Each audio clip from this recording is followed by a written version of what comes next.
Hello again, I am Tom and this is Real Six String. So this week's lesson we're going to be following on from last week, and what we're going to be doing is finishing off the lesson on bar chords. So last time we worked up how to do all of the sort of half bar chords that are called pre-bar chords, how to work up to be able to play the full bar chords, and this week we're going to be working on how to understand them, how to make up the chord shapes, and of course how to use them. The bar chords we're going to be learning this week are a mixture between the power chords we've learned before and the bar chords we learned last week. So if you follow both of those first, you'll have a much easier progression. And on top of that, if you're familiar with the fretboards and the musical alphabet, you'll have a much easier time with this. These full bar chords are a major step in guitar playing. So they allow you to move around, they allow you to bring another dimension to your guitar playing, and allow you to move further up the neck without having to use a capo, which makes things a lot more maneuverable. We're going to completely break this down and learn how to build up to it. So if you already understand one of the steps, I strongly recommend that you follow along anyway, and that will mean that you'll understand the progression and how we got there. Firstly, we're going to learn how to understand the bar chords, which means what they look like and how to make them. Then we're going to have a little practice of moving them around, and then we're going to learn the chord sequence of the song Hey Joe, which is a familiar strumming pattern, and we'll learn the chords here now. And finally, just make sure that when you're practicing at your own pace. So it means if you practice for a couple of minutes every time you pick up your guitar, or if you're struggling with a certain part of it, spend a weekend or a week practicing over that first, and then come back and finish the rest of it. There's no point rushing all the way to the end and not understanding it and not having it right, okay? So take it at your own pace. And other than that, let's get started. The first bar chord we're going to be learning is our E-shaped bar chord. So our E-shaped bar chords all start, funnily enough, on our E string. So that's our low E here at the top. We're going to be starting from there. So as it's an E shape, what we need to do is make up an E chord. So if you know your open E, make it up. But what we want to do is leave the index finger free for now. So this is going to help us understand how to move them. So that means putting your middle finger on the first fret of your third string. Then your ring finger comes over to the second fret of your fifth string. And then your little finger fills in the gap just underneath your ring finger on the second fret of your fourth string. So that there, we have a normal E chord. So that's just the open E. But that's the shape that we're going to be using here. So when we move all of that up by a fret, we have to replace the nut there with our index finger. So try your best to make sure that's all pushed down. So you want to make sure that that index finger is flattened across all of the strings first, and then all of the other ones are arched up, because it's really easy to flatten them off a little bit too much and ending up blocking the other strings anyway. So give that one a strum to start with. That one there, we can see that this is an E major shape from down here and to here. That's a major shape chord.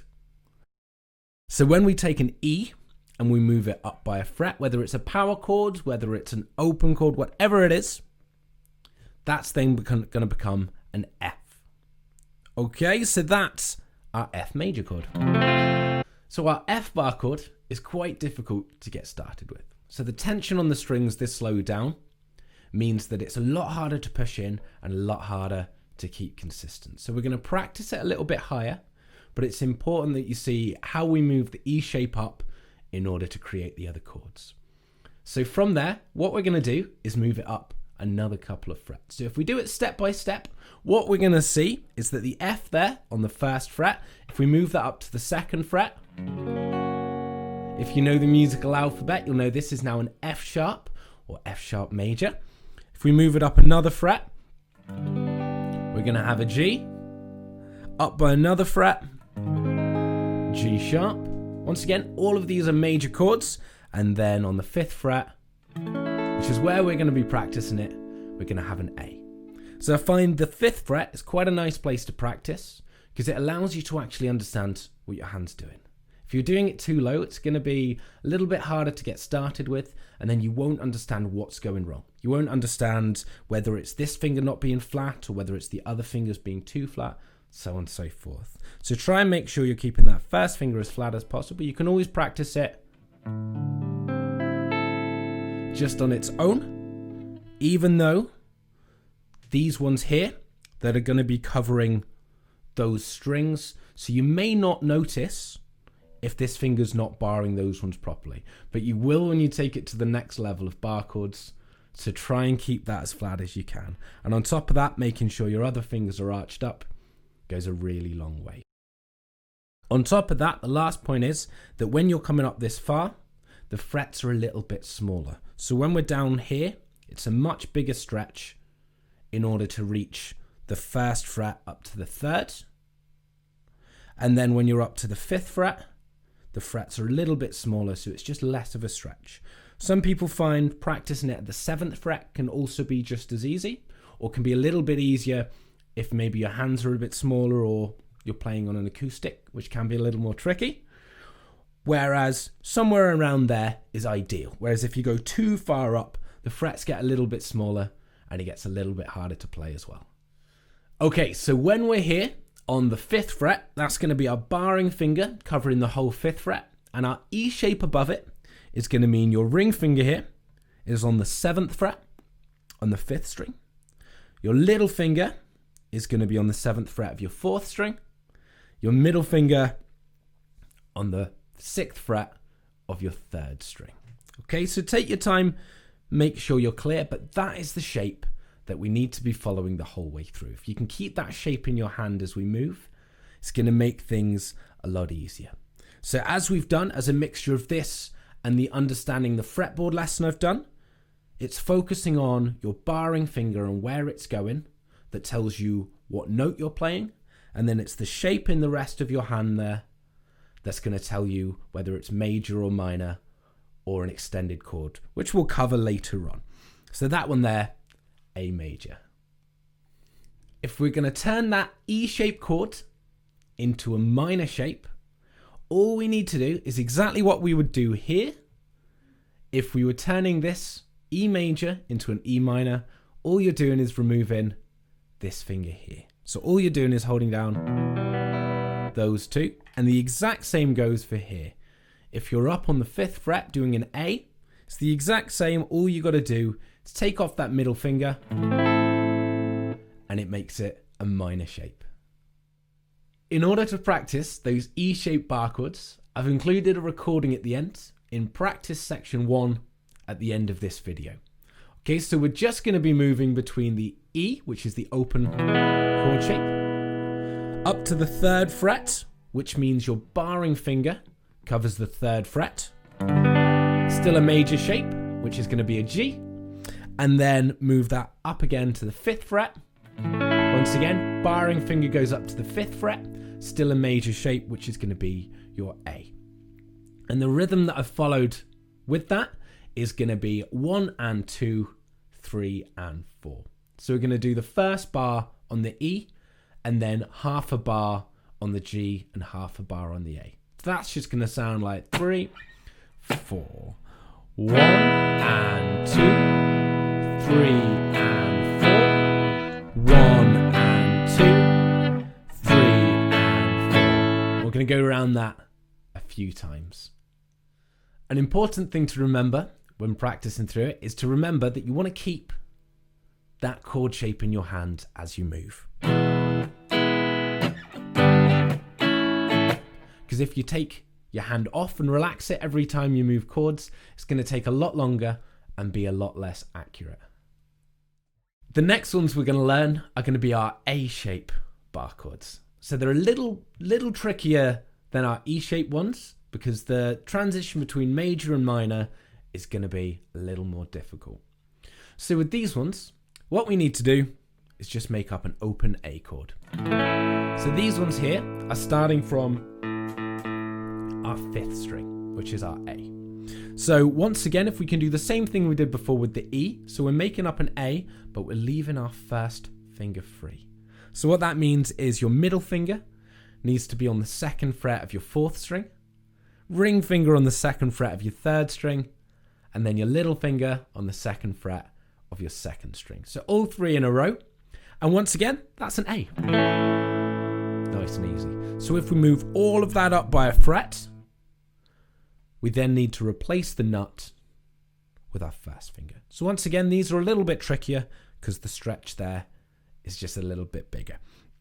Okay, so we're going to move it up to the 5th fret again, but just so you can see the progression of how we go from an A here, then the 1st fret is going to be an A sharp or B flat, depending on what your preference is. Then after that, we're going to be moving up to the 2nd fret, which is going to be our B. 3rd fret, C. 4th fret is our C sharp. And 5th fret is going to be our D. One of the reasons that we want to brush up on our power chords first is that we want to make sure with these ones that we're starting from our 5th string. So it means you want this barring finger to just be overlapping, holding down the first 5 strings and then blocking the low E. So it's still going to make a little noise, but as you strum it, it's not going to be noticeable. Some people prefer, when they're playing these, to cover the top string as well, which isn't wrong, but it just very slightly alters the sound of the chord. So whenever you're playing a chord, for instance A here, ideally you want the lowest note to be an A, but you can have what we call inversions. So if you're playing with the open 6th string as well, that would then be an A over E. You may have heard of a lot of these types of chord. They're called inversions. So if you want to play a regular A, or up at the 5th fret here, a regular D, make sure you're covering that top string. But we'll cover the inversions and chord construction at a later point as well. So that there is your bar chord. Here, up at the 5th fret, we've got a D. So that can be quite a bit of a stretch and can be quite difficult in order to create this stretch between these fingers and hold everything down. And especially the further up you go, it can be hard to squish all 3 of those fingers there onto the same fret together when the frets are that bit smaller. So you can cheat. So an easy option is to still hold down all of these with your 1st finger, but then to use 1 finger. Here I'm using my 3rd finger to hold down those 3. It's a bit of a cheat, but it is easier to move about. So it's a much easier chord to move, and it's a lot less strain on your hands. But it's up to you, personally, what feels more organic as a movement to you, what feels more comfortable as a hand position. You can practice both of them, get good at both of them, and you can make your own decision. The first one is a lot more flexible in terms of the chord extensions you can work with, but this one's not a problem. It's very common within rock music because you can move it around and it works really well for that heavily distorted sound. But at the same time, you often have to sacrifice that 1st finger. You don't always get to hold it down. So it's a matter of bending this finger. It's really tricky, so I'd recommend trying it well after all of the bar chords feel a lot easier. But it's a matter of bending this finger here so that it's holding down the 3 of those strings but avoiding the bottom one. But once again, that's a much trickier point of it. So focus on the other ones first, and we'll come back to that at another point. So those there, starting on your A string, are all of your A shape chords. So how do we turn this A shape here into an A minor shape? It's just like that. And I'll note at this point, the A minor shape is exactly the same as the E major shape if you move everything up by a string. So it means in order to get from a major E shape chord to a minor A shape chord, you're moving that whole shape just down by a string. But if that's too confusing, don't worry, we're still going to go into it. So up here, what we're now going to have to do, it's, as I say, it's not just taking off a finger, you've now got to reposition them. So from here, we still want our 1st finger there, covering strings 1 to 5, and then blocking our 6th string. And then our middle finger here is going to come to the 6th fret of your second string, so the one above the bar. Then ring finger is going to come to the 7th fret of your 4th string, and then your little finger to the 7th fret of the 3rd string. Okay, so that is just a minor shape chord. So now that we're up on the 5th fret, once again, it's just going to be a D minor. Okay, so that, simply put, is how we make our bar chord shapes. An important thing to note is that when you're playing those A-shaped major chords with that one finger holding down all 3 of those strings, you've got to make sure you're not flattening it and holding down all 4 strings, because that makes up a 6th chord. And as lovely as it is, it's not going to work in a lot of the contexts where you just want the major chord. Section 2 of our practices at the end is going to be our A-shaped chords. We're going to have exactly the same movements as we did for our E-shaped chords, but we're going to do them starting on the A string.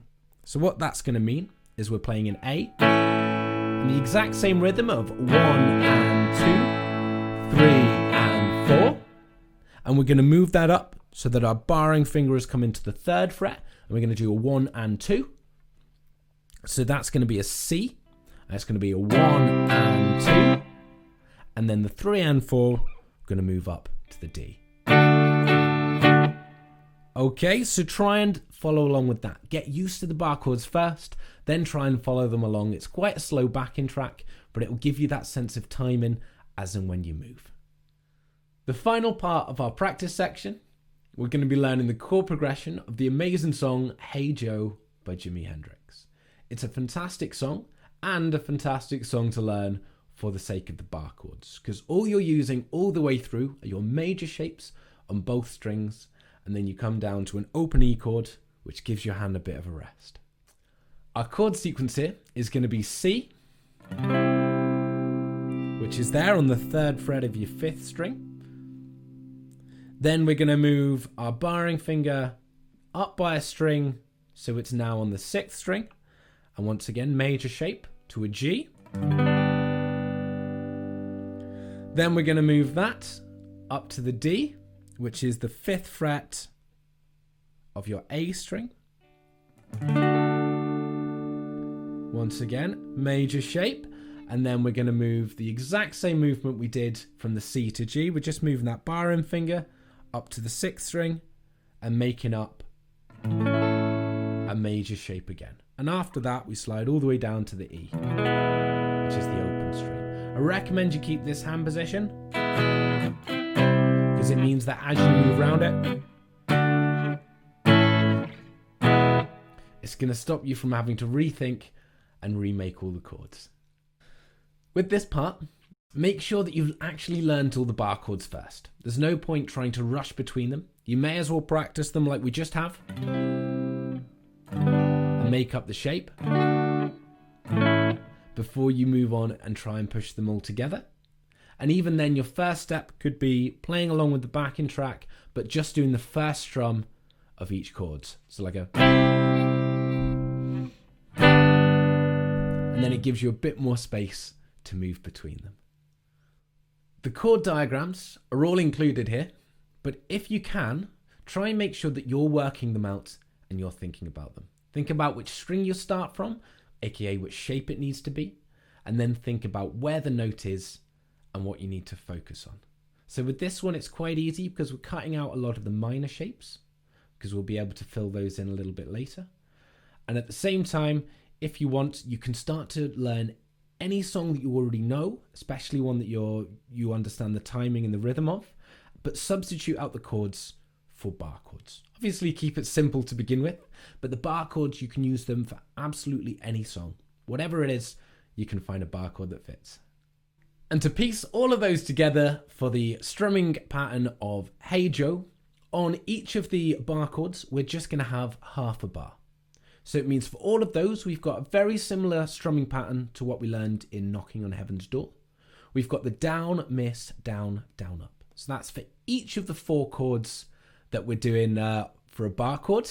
And we're just going to have 3, 4. So down, miss, down, down, up. And then we move to the G. And again, down, miss, down, down, up. You can practice it like that and move the chords and get used to the strumming, because when you stick it together, it's quite a quick change.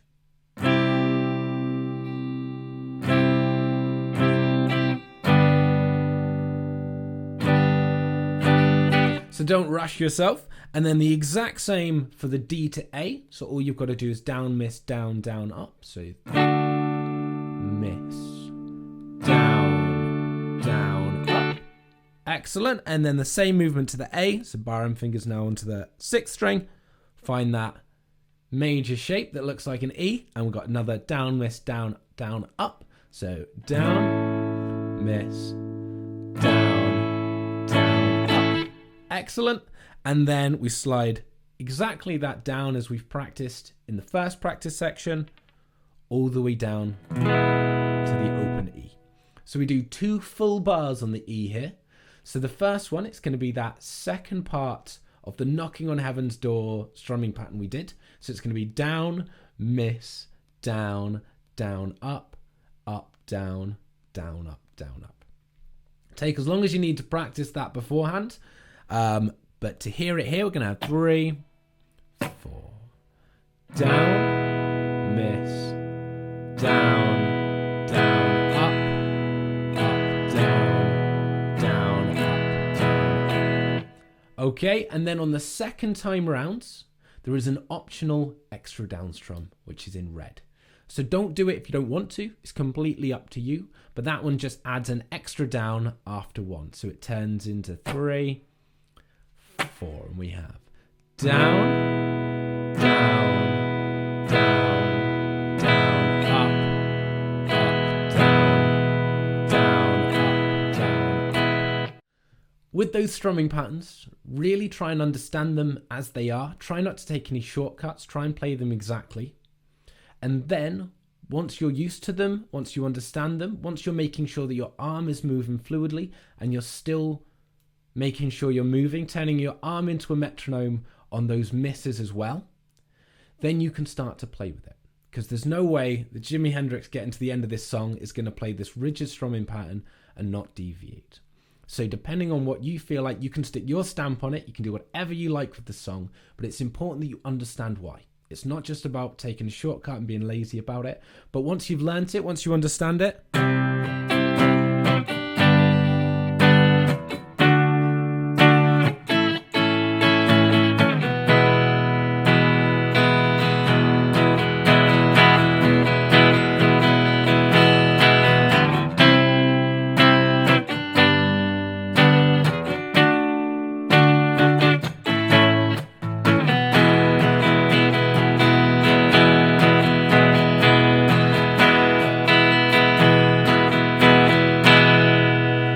okay, so you've got a lot of options, a lot of places you can take it, but try and learn it first. If it helps, you can learn the song with just the open chords. So you substitute them for the exact same open chords.